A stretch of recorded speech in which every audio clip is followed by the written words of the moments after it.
First, what I would like to see is creative problem solving. A couple of things that are definitely going to happen. Number one is the improvement of AI. Cost of compliance usually in the large organizations is very easy to address because large organizations want to generally be compliant. They want to make sure that they're proactive in nature.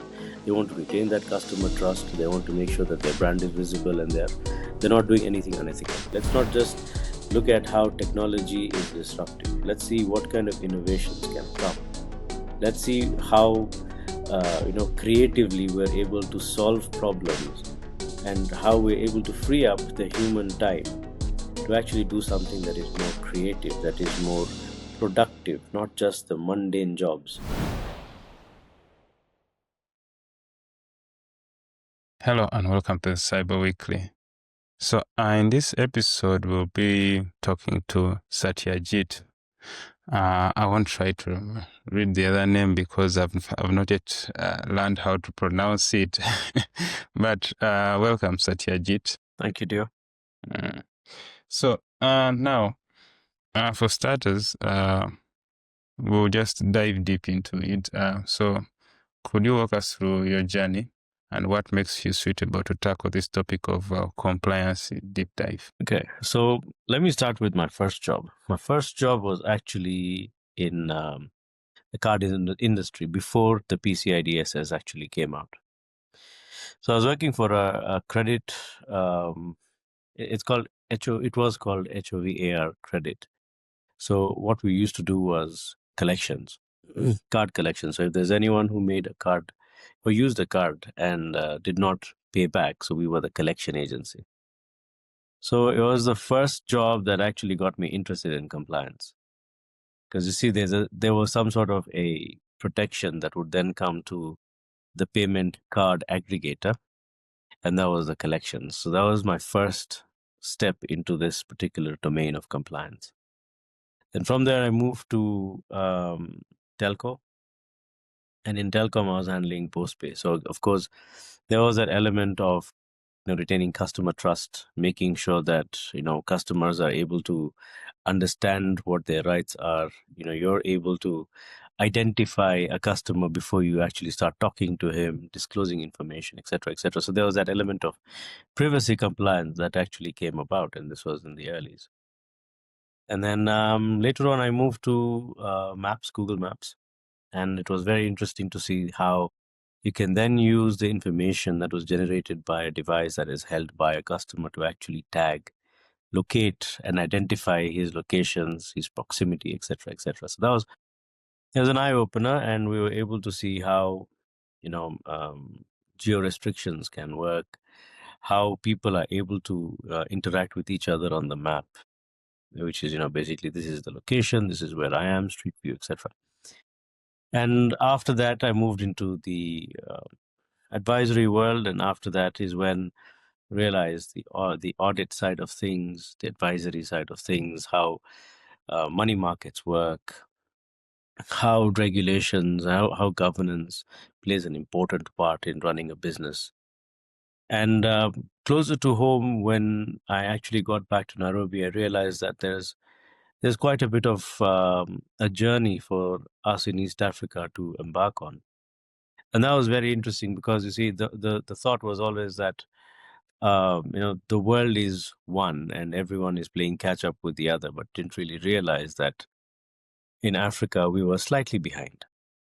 And that actually, showed us the way people were working in the West, people were working in the Far East, in the Southeast Asian side, and how we were in Africa. So, bringing up all of that into context, it actually showed where we were in terms of our compliance journey, as from a regulator standpoint, from a business standpoint, from a consumer awareness standpoint. So, all these things put together actually made me realize that, you see, there's quite a bit of knowledge sharing. Number one, there's quite a bit of catching up to do. To compete in the 21st century, you need to have that edge.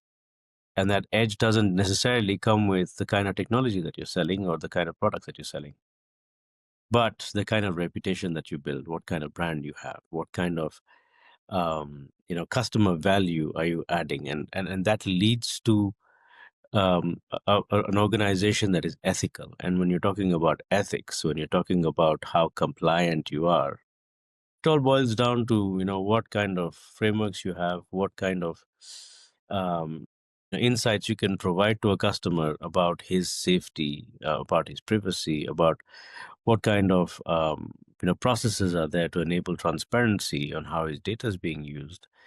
What kind of value can a customer get from your brand, not just the product. And that all boils down to how the customer is associated with you, and that brings a very interesting insight. So all this has been something that has driven that edge of that thought of compliance in me. And I've always wondered how else it's not just the dotting of the i's and crossing the t's, but also what is it that actually helps organizations be more practical.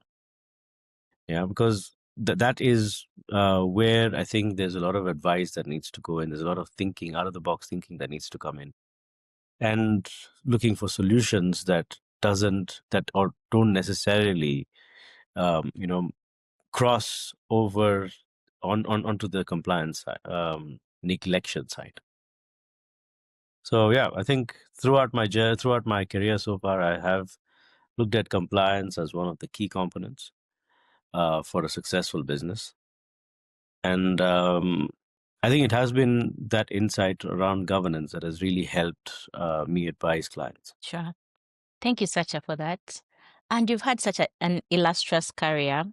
For context, could you please tell us your background in education and how you've achieved all the incredible milestones for anyone looking up to you? Okay, you see, I'm a graduate, and then I think for me, education, the formal education, has not really been a Kickstarter, to be honest. What has actually added on to my career is professional certifications.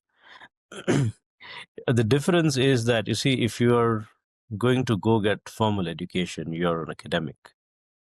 An academic usually is capable of reading, memorizing, analyzing, retaining stuff. But when you're a professional is someone who knows what to do and to what level is he supposed to be involved. So for me, it has always been about professional education, which is why I started my journey in ACCA. I did CISA, I did CDPSE. I'm working with EC Council on my CH journey, CH master journey, and there are quite a number of other certifications that I'm also pursuing, like the OSCP. So it's a constant learning curve. It's not something that is going to stop at any given point. And one key thing that that has actually helped me throughout the journey is it's how much skill you acquire. It's not how many degrees you have. It's not how many professional certifications you have. It's basically, what is the relevant professional certification that you need, and how relevant are you to the industry with the skills that you possess. So skill is number one on the list. So the more you develop your skill, the more you are useful in the industry. The lesser you are inclined towards improving yourself, developing new skill sets, the more redundant you become over time. So it's always upskilling that is needed. It's not that what I have done in the past. Past is something that no one wants to really look at. It's what is in the future that you're learning towards, and that is what will make a huge difference. Sure. And you've mentioned that compliance is key in business success. What does compliance really mean in today's business world, and what does it take for businesses to achieve it? Okay, there are a number of elements here. You see, for a business to be quote unquote compliant, it's not 100% compliance requirement. Okay, not everyone is able to achieve that 100% compliance, to be honest. So there's something around risk, compliance risk, that an organization needs to understand, and it's a journey. It's not something that you directly go and say, okay, fine, I have the law that says A, B, C, D, E items. and I'm supposed to do 1, 2, 3, 4 things for me to get compliant, right? That's the roadmap, correct? But practically speaking, in order for you to achieve that level of compliance, what can you do is the real question that needs to be asked in a boardroom. So, which means we're starting at governance. Okay. So, of course, you need to ensure that there is some level of balance that comes in from innovation or from whatever your organization is embarking on, the mission of the organization, and what level of financial capability does the organization have at a very high level. Okay. From there, you go down to who are the people responsible for this overall journey and what kind of skills do they possess. Because remember, when you're starting on a compliance journey, it's not how quick you can get towards compliance. It is how well can you achieve the status of compliance, the reasonableness that you have, making sure that you're addressing specific risks. And every organization has their own risk portfolio. Some organization, the reason why I started with governance is governance risks also have a direct impact on compliance to an organization. Okay, let's talk about use of third parties. You've seen that almost all organizations use third-party service providers. Okay, now let's talk about data privacy. Okay, when you're saying data privacy and you're using a third party, is there any reference or is there any way you can identify if the third party is using automated decision making on behalf of its data subject? You can't. Is there a way you can say that the third party that is involved in helping your organization does not use AI? You can't. Yeah. So how is it that you're going to then determine if, or let's say if there's a situation, right? Let's say that you feel that ChatGPT has retained some sort of history about you, and you're able to get onto the internet and find that, and you're surprised to know that there's a lot of information about you out there, but you've never given this information. So the question becomes, who did I share this information with? And that is where the ethical governance aspect comes in when you're trying to look at governance and when you're trying to see how compliant an organization is in a simple aspect. Now, the next thing that an organization is supposed to be aware of is around vendor management. There's a lot of thought that, okay, yeah, I'm using international companies like Microsoft, like Google. But question is, yes, you are using these organizations for your as your service provider. They don't really look at risks that come with these kind of organizations. So as much as, yes, these are exceptions, there's no way you can bring a representative of Google to come and sign on a sheet or on a document to say, no, you need to abide by our policy because you are my service provider. That doesn't make sense. But these are exceptions. Have these exceptions been considered from a risk element? No. So these are examples of where you see outliers when you're looking at compliance in an organization. So these are exceptions where you need to take note to say, okay, fine, I have looked at certain risks. I have looked at certain specific risks pertaining to, for example, third parties that we've just spoken about. And the first element of this entire journey is actually identifying your risks that matter towards compliance. So in these situations, are you saying that these organizations are compliant? We don't know. They may be compliant or they may be largely compliant to specific laws, but they're not specifically required to comply to the land, the laws of the land, right?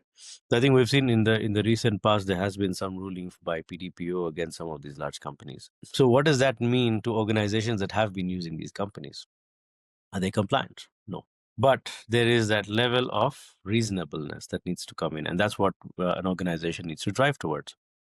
So as much as you want to do your roadmap, as much as you want to understand what kind of risks there are some underlying risks that are associated with third parties that no one can neglect. That's number one. Number two, we spoke about people.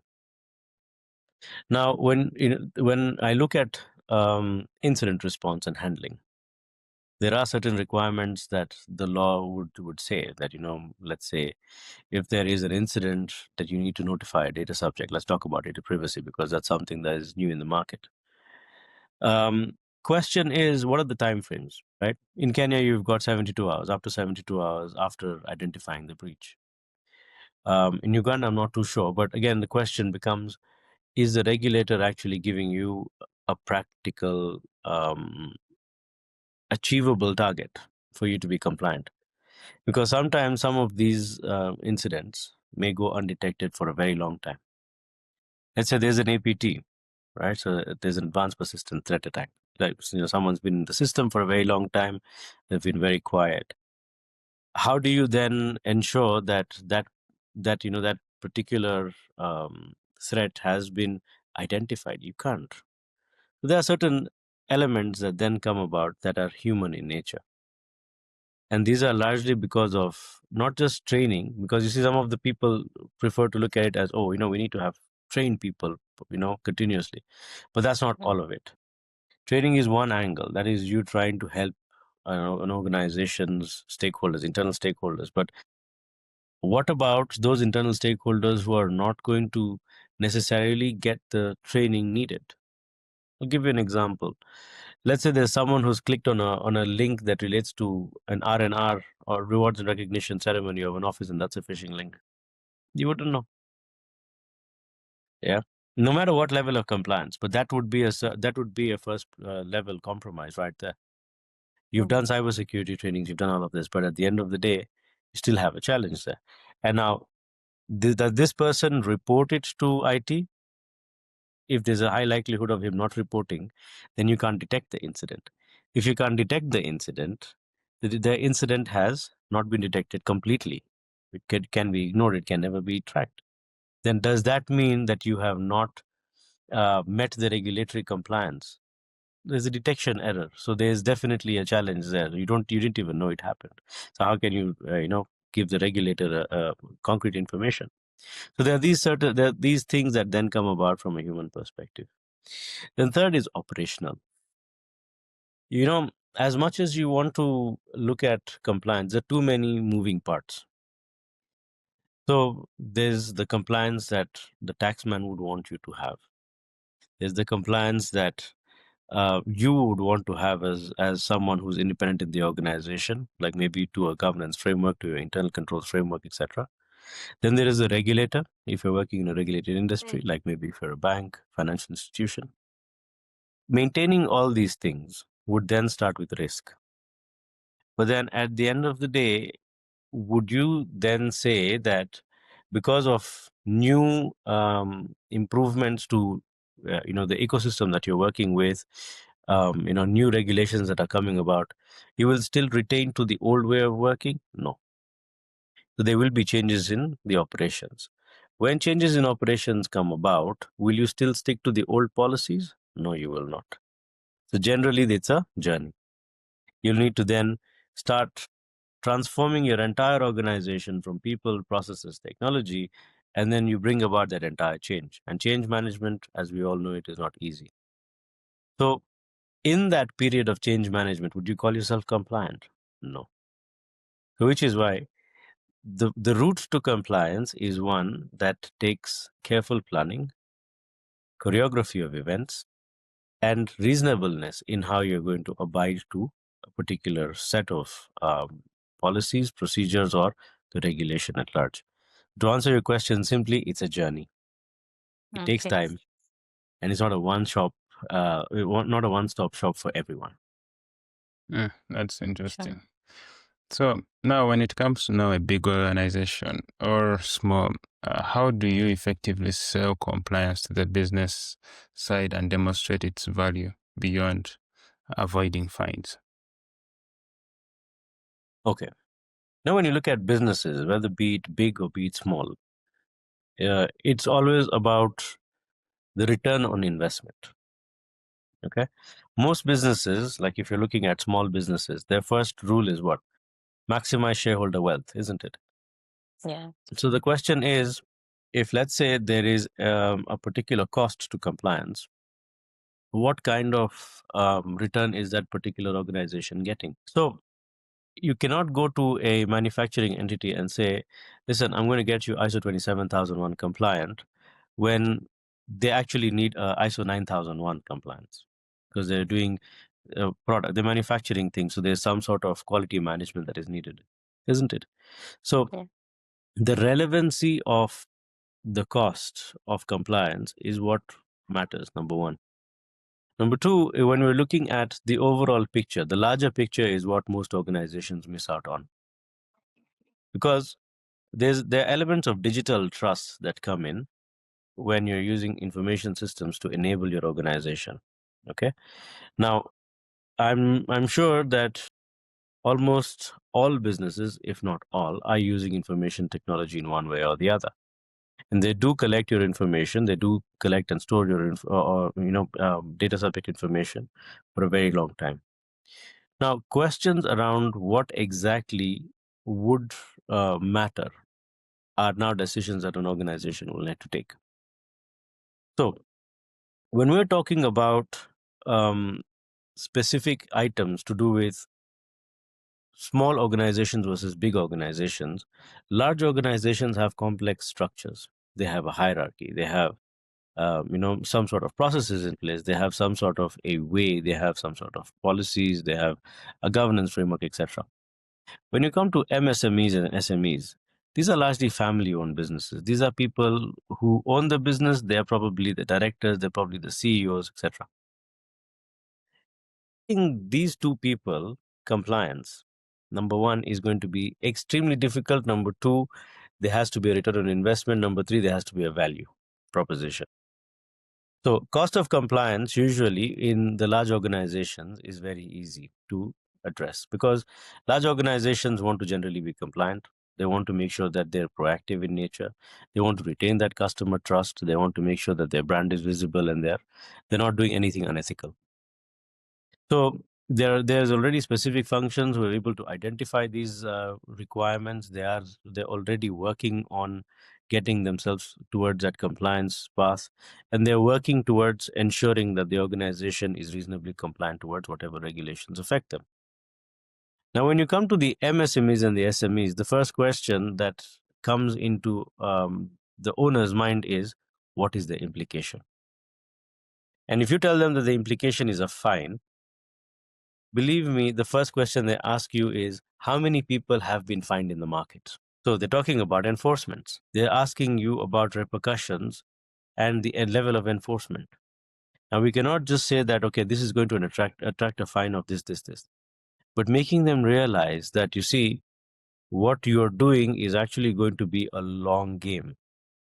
You're actually going to assist your organization in building a reputable brand, in building customer trust, in bringing about that entire um, concept of brand, basically a customer being related to a brand or being linked to a brand and be happy about it. All those now are the soft side of things that are going to be looking at the intangible nature of that value. Okay, it equates to goodwill in a way, but that's the way that an organization is supposed to then understand when it comes to MSMEs. Yeah, so I hope I've answered your question relatively well. Yeah, it varies basing on industry and also basing on the needs of the organization. Exactly. But the underlying factor is still the same, that there's a reasonableness to compliance, and it's not one size that fits all. So how the stakeholder looks at it is basically going to be the selling point. If you're going to sell fear that, oh, you're going to lose out on A, B, C, D, E, then that's going to be one point. But if you talk about market share, then anyone in the board will listen, irrespective of the size. It's interesting when it's a family business, when the people on the board are the same people in the operational level. So Yeah. No, we've seen a couple of family-owned businesses. In fact, when we talk about the level of compliance, when we talk about what they're supposed to do, the first question is, if it is not tax related, if it is not mandatory, then it can wait. Always. But then when they see that there is a repercussion clearly and it is financial in nature, then the action has to be taken immediately. Yes. That's the family-owned side of things. That's true. And also when the regulator demands it, then people will act. Otherwise, it just be a suggestion.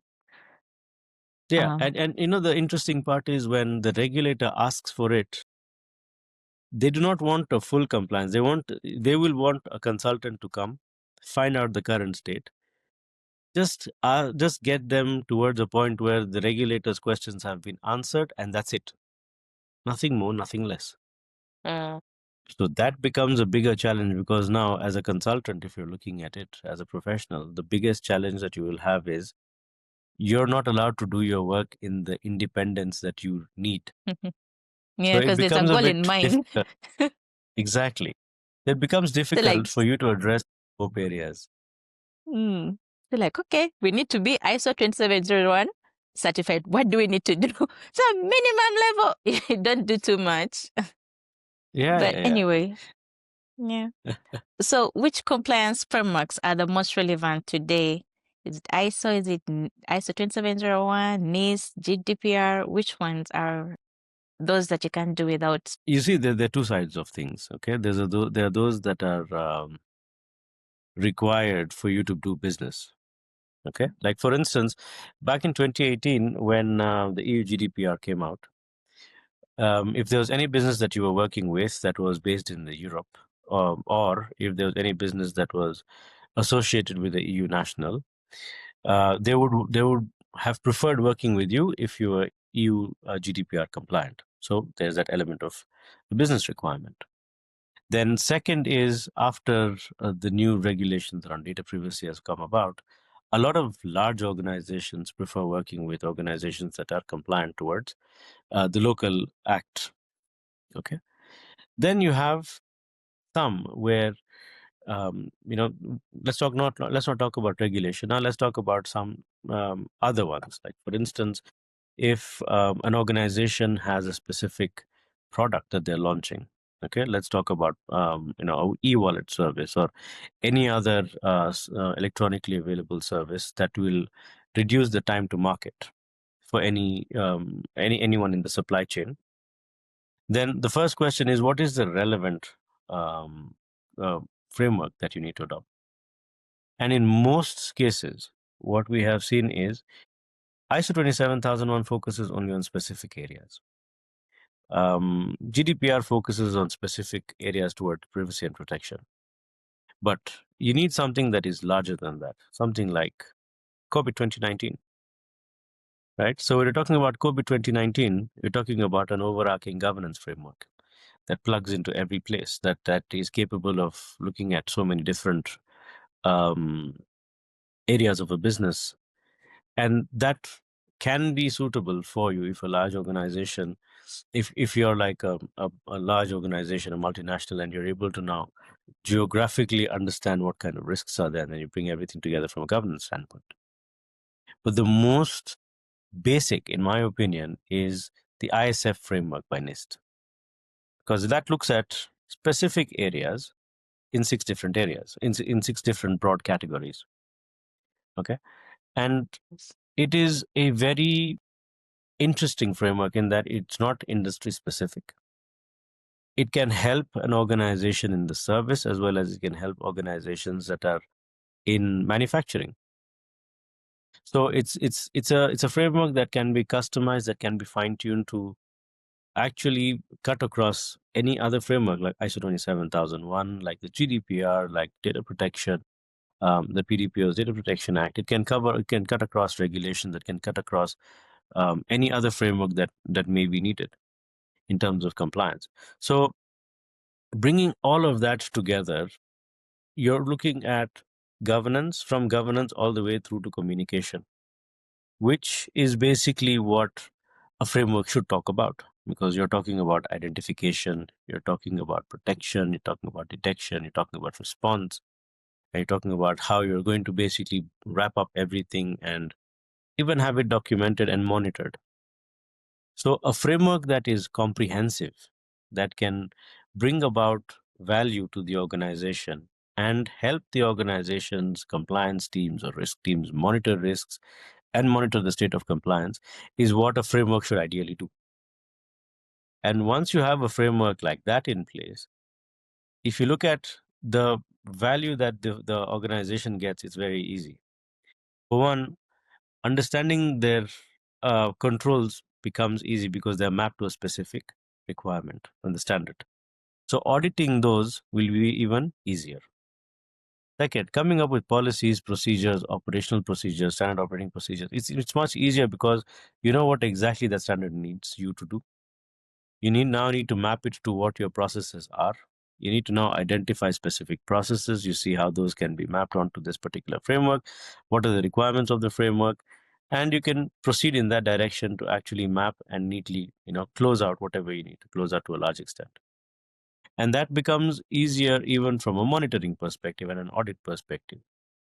So keeping a track of risks, keeping a track of your audit, keeping a track of your level of internal controls is what a framework should ideally help in looking at things. So, if I'm sitting at the board level, have this framework in place, there will be specific dashboards that I expect, and there will be specific areas that I would like to look into.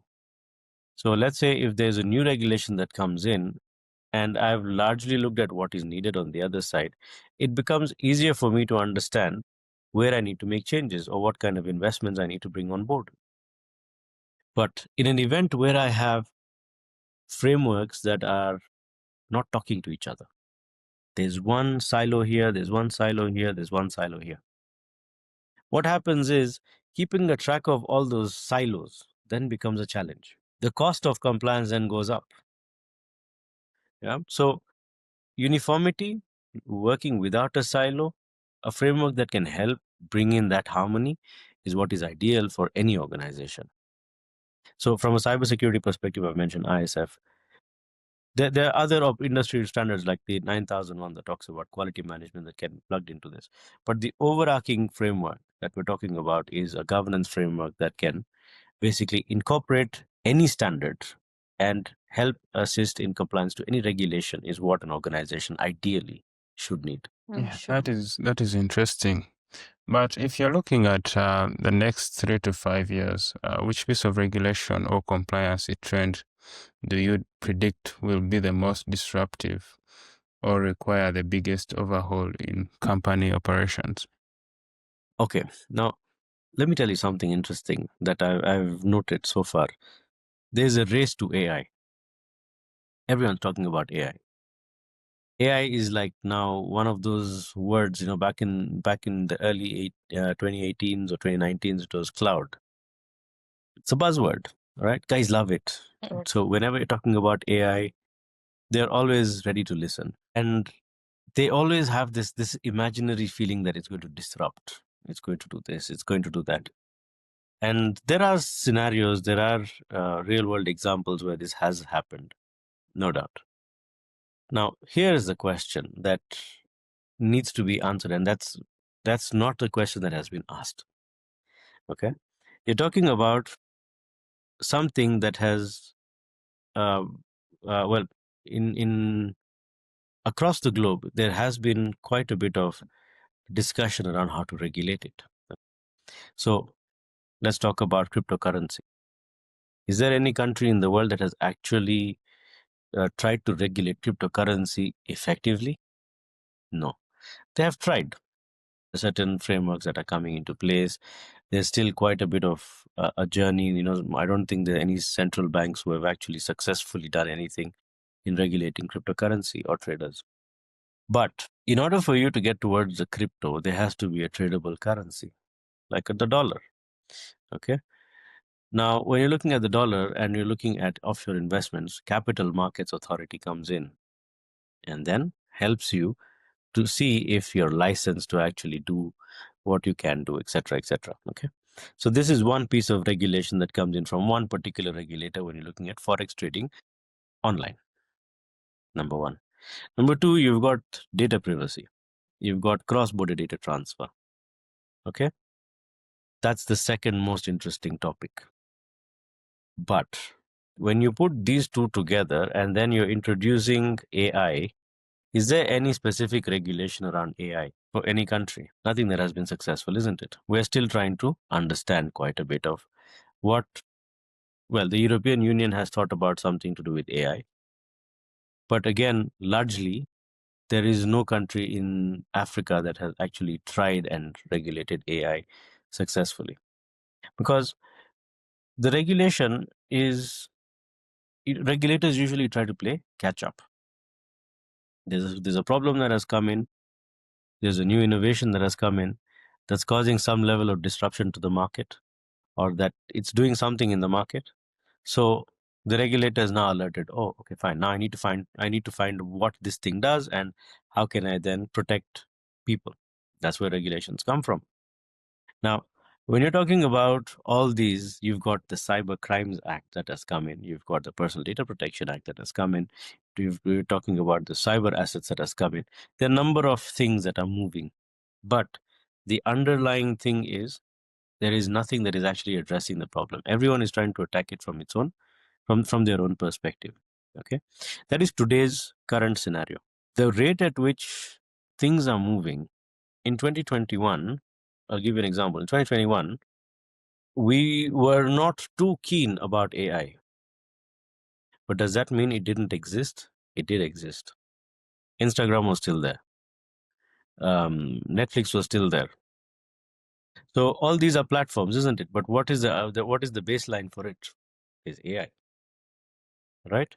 All those who have been using Apple devices, Google devices, you still had Google as your personal assistant. You still had Apple as your personal assistant.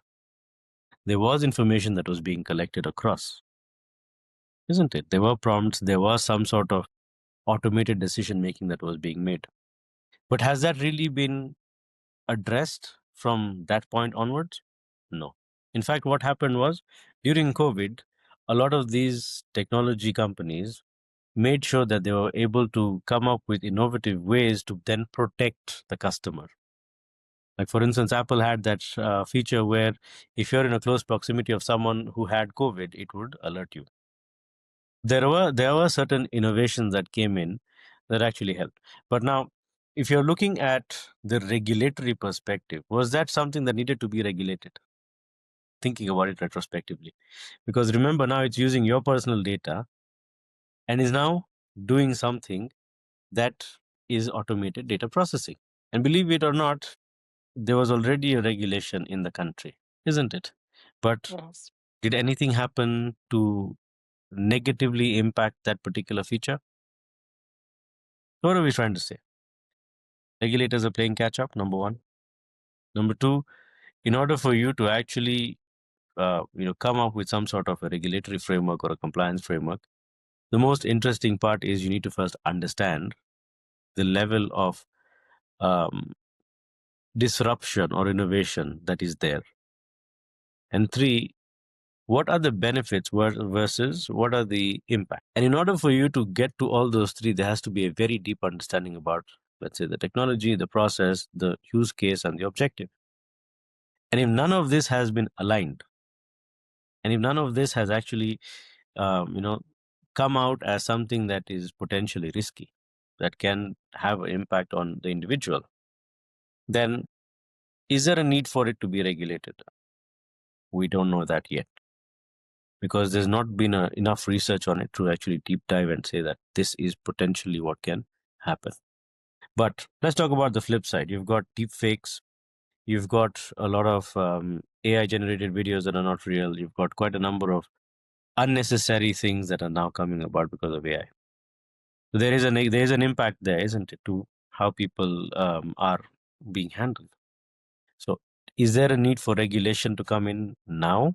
Yes. What is the regulation supposed to do? It's supposed to protect the human interest and supposed to protect the human identity, right?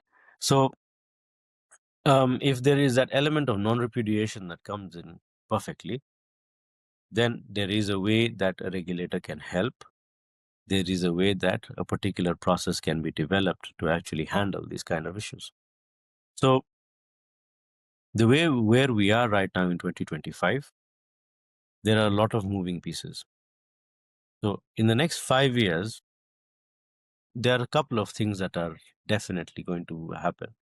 Number one is the improvement of AI.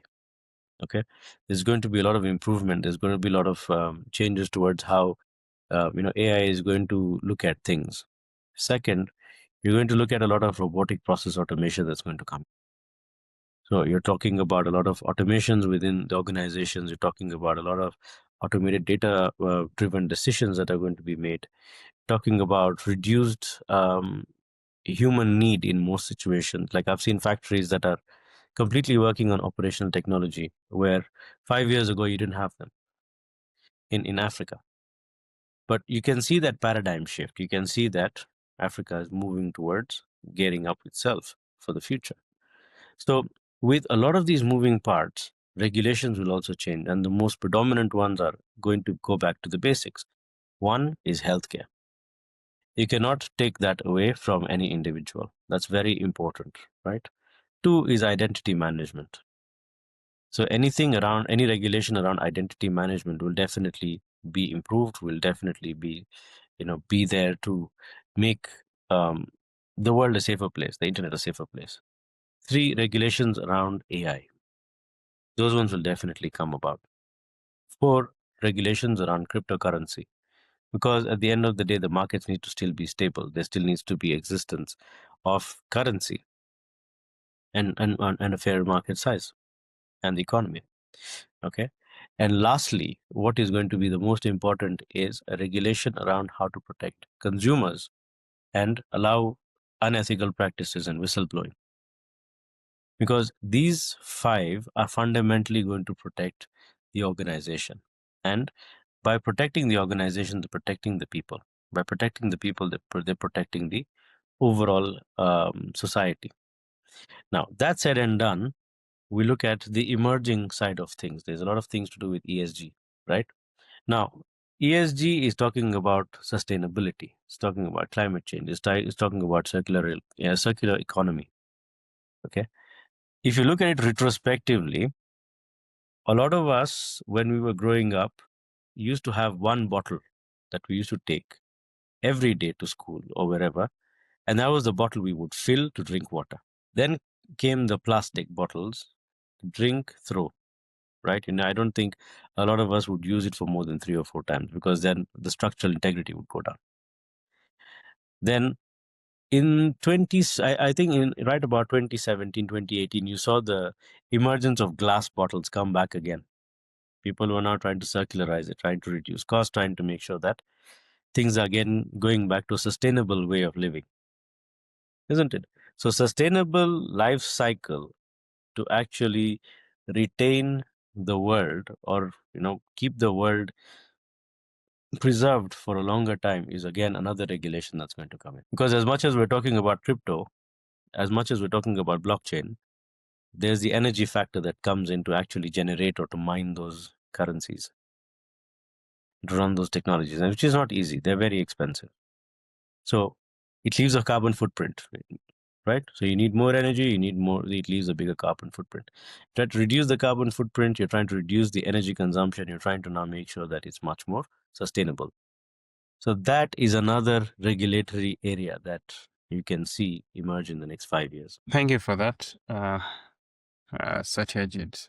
We are fast spent on time. I would like to know your parting shots, and you could also please add a caveat of what you would expect to see in a young person growing up and wants to follow the same footsteps as you. Okay. I think I'll start with your second question first. What I would like to see in a young person. First, what I would like to see is creative problem solving. Because what I want to see in today's world is, I want to see someone who's capable of driving the change, being a torch bearer. Not just for the organization, not just for his family, not just for his peers, but also make a change, make an impact to the world. Someone who has that kind of out of the box thinking to look at problems at the face of it, understand the depth of the problem.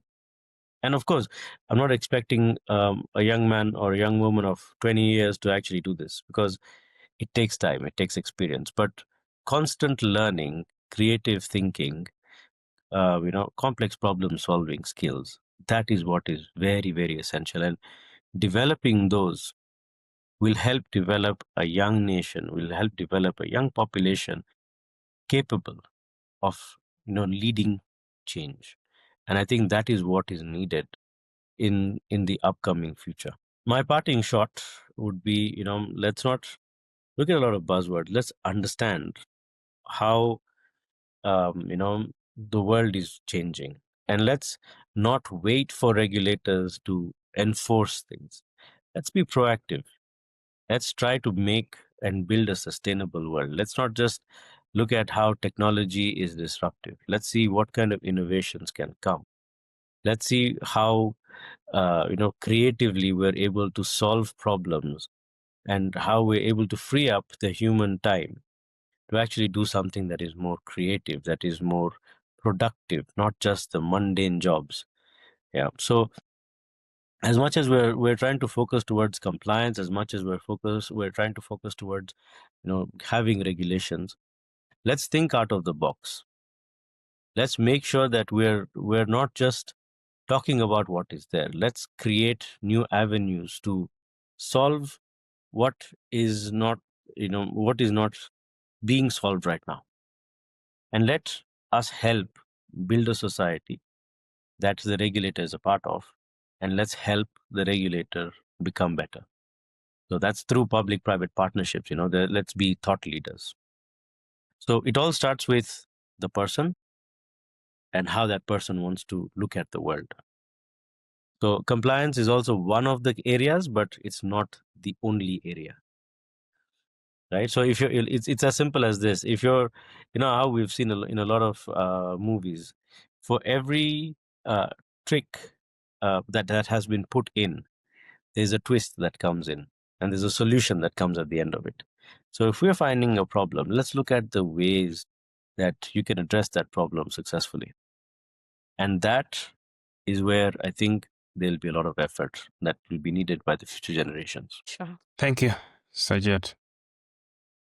Thank you, Angela. Thank you. Thank you so much, Sajid. I like that you say that we need to free up time, so that we can do creative processes other than just the 9 to 5. Exactly. Because otherwise, I've asked so many people, what do you like doing? They actually have to think for that. But if I ask them, Because what do all you they do? know is going to work. Yeah. Exactly. Going to work, going back home and meeting friends in the evening. Yeah. But if you ask them, what do you like to do? They I take like a to bit of time to paint. process. That's true. Yeah. Yeah. So Okay. if you have a mundane task that can be automated or that can be effectively closed down, and you can save maybe 8 hours in a week, that's a whole day given back to you. Mm, Yeah. that's Instead of a true. 5-day week, you have a 4-day week. So use technology in the right direction and see how we can change things. Yeah. That's true. Thank you. Thank you so Thank you, much. Satan. Yes. Okay. Have a good Thank one. you for having me on your show. You're welcome. Thank you for coming on the podcast. All right. Goodbye. Bye.